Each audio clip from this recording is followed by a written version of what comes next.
Morning everybody, welcome back to the shop. It's Monday morning. If you're new to the channel, we're closed on Mondays, but sometimes I try and sneak in here and get a little bit of a project done here early in the morning.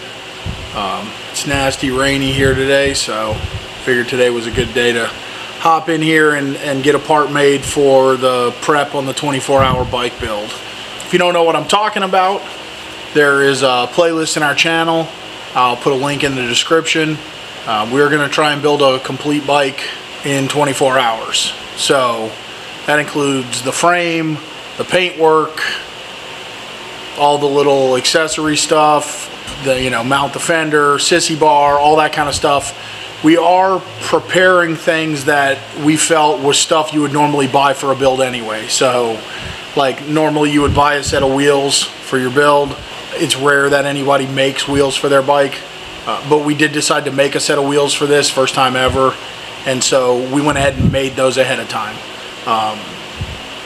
Certain things also, just because of the way it's going to work, it would have been impossible. Most people buy a gas tank for a bike. A lot of times we actually make our tanks. We did go ahead and make the tank ahead of time because I'm a big fan of lining a fuel tank, especially a handmade tank, and if you don't make it ahead of time, it takes 72 hours for the liner to cure. So we had to make the tank ahead of time. Trying to think what else we've done ahead of time. I mean, that's about it really. Like our front end is a front end that we already had here. Again, on occasion we'll make a front end. Most of the time, especially if you're using like a hydraulic type front end like we're using, regular hydraulic telescopic fork. You would buy that, so that's already here. The handlebars will get made. Anyway, we're trying to make it as complete of a build as possible, but also make it possible to get done. I'm still, the closer we get and the more I think about it, I'm wondering what I got myself into, because it's going to be a lot of work. Obviously, I will not be doing this alone. I have a team of people that are agreed to help in this madness, and we're working on, the plan is to stream. I don't know if we'll stream 24 hours in a row, probably not. We'll be doing numerous live streams throughout the day, night, and morning, and then obviously everything will be recorded and we'll be releasing that in a series of videos. I don't know, 24 hours, it might end up being a 6, 7, 8 part series of videos. I don't know, we'll just have to see what we can come up with. So once all the footage is there and we're ready to start editing. So that's our plan. If you're new to the channel and wondering what was going on with that, please check out all the previous videos. I think we're up to maybe 8 videos already on the prep, all the different stuff that we've gotten ready. A big chunk of that was doing the wheels, and I can't remember what else. A couple videos on the gas tank, I guess. And that's really the major parts that we made. A lot of the other stuff, again, we're just getting parts, making lists. I think the last video we did on this was sorting our parts, getting everything laid out. That's it. So anyway, I'm starting to ramble here. So plan for today is to make the axle adjusters for the frame. We are going to be building the frame, axle adjusters, axle plates. Really, we're not even making the adjusters. I already have the adjusters. That's a part we buy. So we're just making the plates.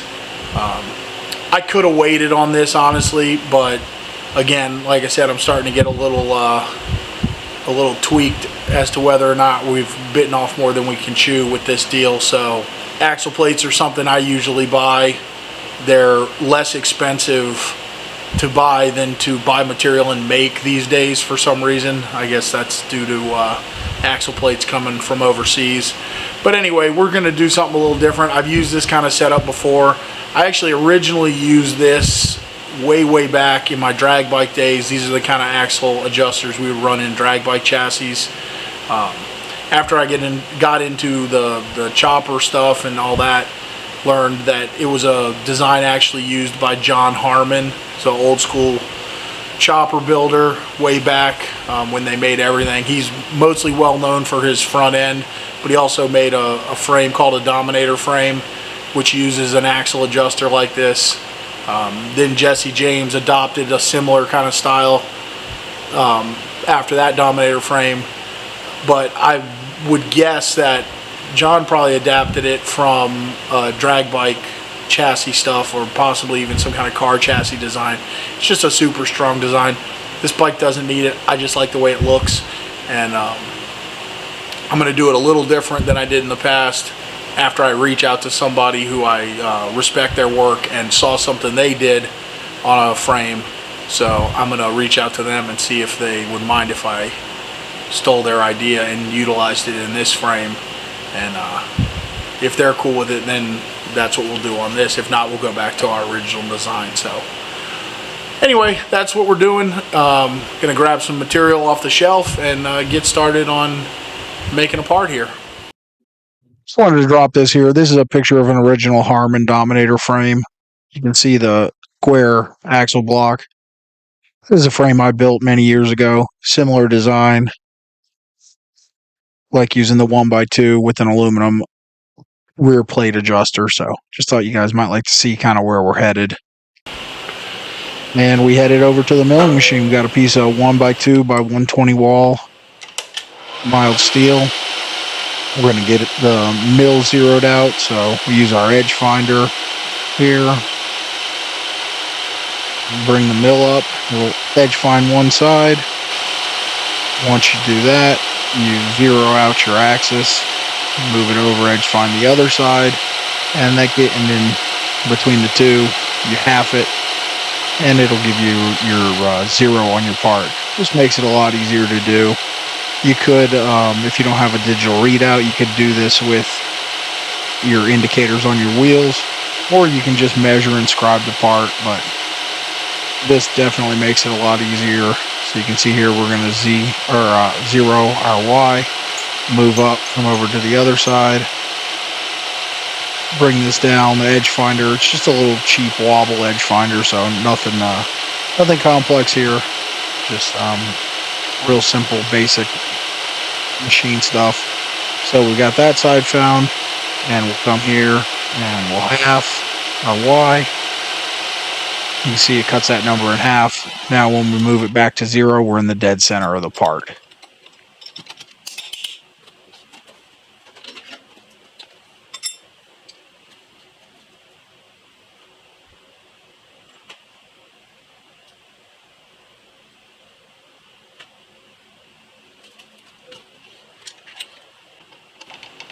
So we're going to go ahead and make a quick tool change here. Got a 4-flute high-speed steel end mill, 3/4 inch diameter.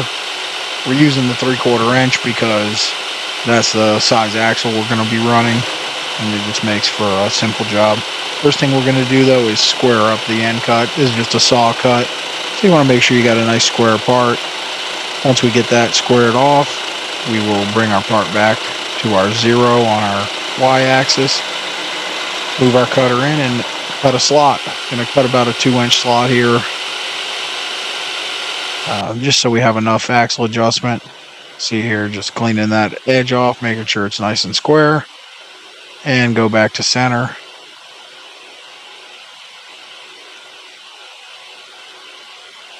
Something I want to mention here while we're watching this machine work: if you don't have a milling machine, you can still do this. It's obviously a little bit more work, but it helps if you have at least a drill press. But you can set your tubing up, use a 3/4 inch hole saw, or a carbide cutter, or a annular cutter. Any kind of nice. I wouldn't recommend a 3/4 inch twist drill.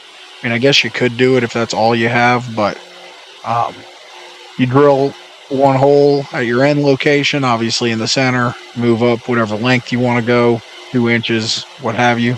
You drill your second hole, and then you can take a cutoff wheel, cut the meat out between the two holes, and finish it all off with a file. I've done it that way before. Obviously, this is easier. You get a little bit nicer job, but if you're real careful and work slowly, you can accomplish the exact same thing that I'm doing with this mill here with some hand tools at home in your garage. If you like this kind of style of axle adjuster, which I do.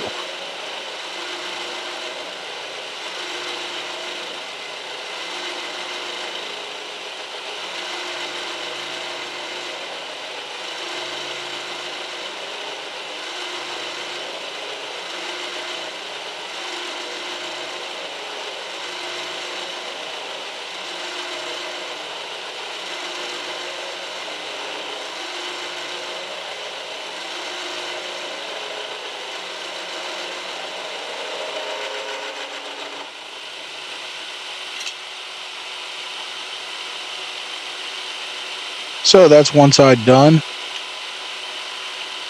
Nice 3/4 inch slot. Gonna go ahead and flip it around and just repeat that process. Nothing new here. Clean off the edge, go through and cut our slots.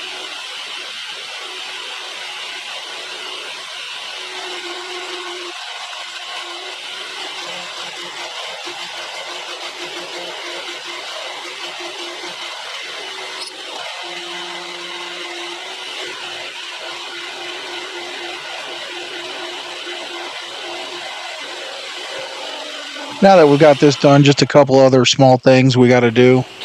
Head on over, or pop it out of the mill rather first. Use our little deburring tool to deburr the outside.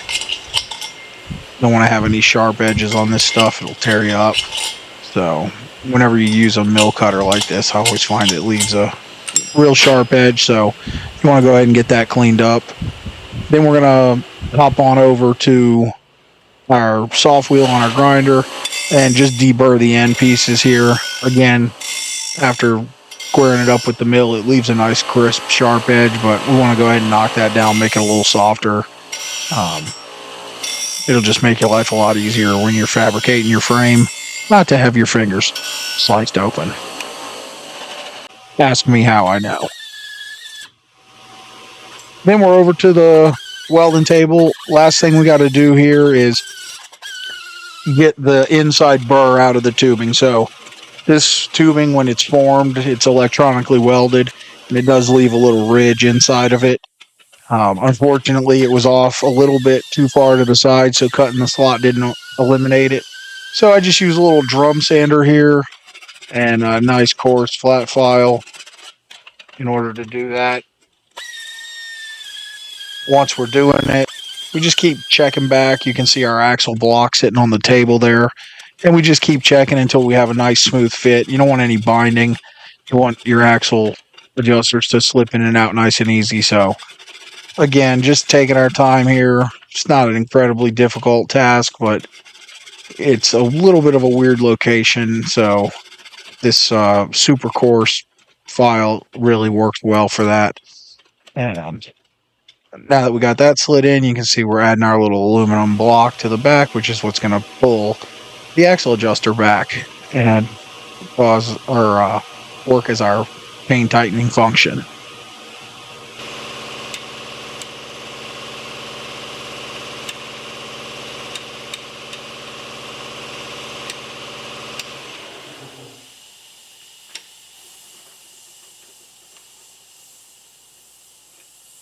Here you're just getting a better look at how the axle adjuster fits in there. Got an aluminum block with a bolt threaded into it. The bolt, obviously, you loosen it and the axle will go forward. And a nice machined aluminum block for the back. This is a different part than what would be stock. Stock, they had these little just stamped steel plates, but number one, they don't look very good. Number two, they bend. You can see it there. This is the one for the opposite end, that little thin steel plate. So we're going to replace that with these nice machined aluminum ones and make sure we got both of our axle blocks fit and sliding well in our axle adjuster frame section, whatever you want to call it. Kind of a similar piece that you would use to the back of a swing arm.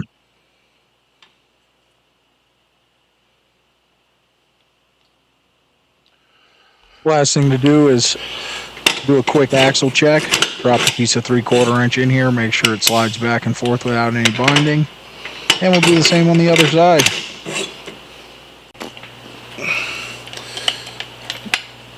So one other thing I wanted to do today is pop this headlight apart.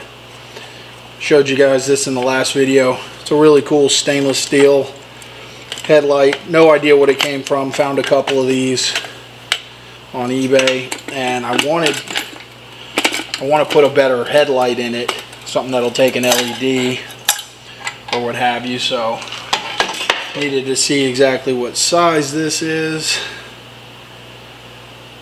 Looks like it says A11 T3 guide sealed beam. So this is an old light here, but grab a tape measure. I also want to grab, I have a really cool headlight lens from an old light I've been hanging on to. And I think it's close to this size. It's probably not the right size and we won't be able to use it. Alright, so this is my really cool lens. I don't know if you can see how domed this is. And it is too big. So that is out for this. So let me put this back and then we'll measure this up so we can look for our new headlight. I have a feeling this is just going to be like standard, like 5 3/4 from an old car. Yeah, looks like a 5 3/4 light. So I'll spend some time online later looking around, see what we can find that I like that'll go in here and give us a little bit better light than that, and also maybe look a little cooler if we can find something like that. Alright guys, that's going to do it for today. Not a huge project, but a project completed nonetheless. I haven't cut this piece into two yet because I'm not exactly sure how the frame design is going to end up going. So because of that, we will leave it as one piece and we'll separate it when we start the frame build during the project. That's it. These axle adjusters came from Dyna, 90s Dyna. I used to make all those pieces, but certain stuff just doesn't even pay to make. You know, I bought those used Dyna axle blocks for like $9. I think a piece of aluminum would probably cost me $9 and plus all my time. So over the years I've realized that, you know, buying certain things is just smarter. You know, there's no reason to spend 2 hours making some aluminum blocks when you can just spend $9 and do it. You know, try and be efficient with your work. Yeah, it's cool to make everything, and I've done that, and at the end of the day the bike is exactly the same and you've got a ton more time in it that you can never recoup. So don't discount buying things when you can. I probably still lean on the side of making it when you can, and probably to detriment, but it is what it is. You know, making stuff is what I enjoy, but I still try to do it in an efficient manner. So anyway, I appreciate you guys being here. Hope you learned something. Maybe you'll try to use this style axle block in your next bike build. If you do, please let us know. Post it in your social and tag us in it. Please don't forget to subscribe to the channel if you enjoy the videos. And please leave a comment. Let us know what you're thinking. I do reply to all the comments. I appreciate all the feedback, positive and negative. You know, we're working really hard to put out some good content, and we think we are, but if you think we're not, please let us know so we can figure out a way to improve it. That's it. We're out of here. I hope to see you next time at Gatti's Garage.